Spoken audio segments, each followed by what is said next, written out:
มามื้อนี้อุ่นก็สิพาทุกคนมาเติมเงินตู้ออนไลน์เนาะเน็ตเบิดเมื่อคืนนี่แหละก็เลยออกมาเติมเพราะว่าเงินในบัญชีก็บ่มีทุกคนคลิปนี้ก็หวังว่าสิเป็นประโยชน์ให้น้องๆสำหรับคนลาวเฮ็ดงานลาวที่ขึ้นมาเฮ็ดงานใหม่ๆบ่จักบ่มีหมู่มีพวกบ่มีบ่อนเติมเงินบ่จักเติมเงินเน็ตเบิดเนาะให้มาเบิ่งคลิปของบ่าวอุ่นนี่ทุกคนสามารถไปเติมเองได้เลยมันจะเป็นตู้สีส้มเนาะทุกคนเขียนว่าตู้บุญเติมมันจะมีอยู่ส่วนหลายอยู่แถวห้านค้าทั่วไปเด้อทุกคนสังเกตตู้สีส้มซื้อตู้บุญเติมมาแล้วเอามือจิ้มใส่หน้าจอแล้วก็เลือก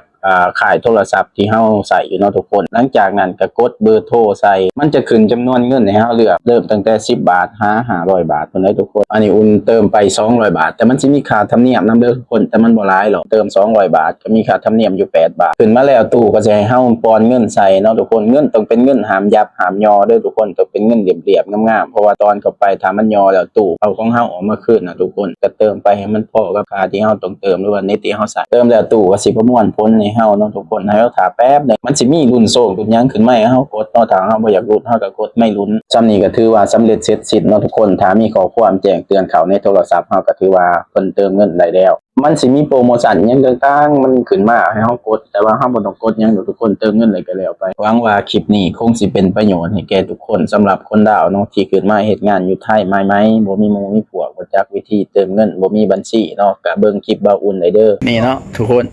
ตู้ง่ายๆนึงแล้วเลยค่าเดียว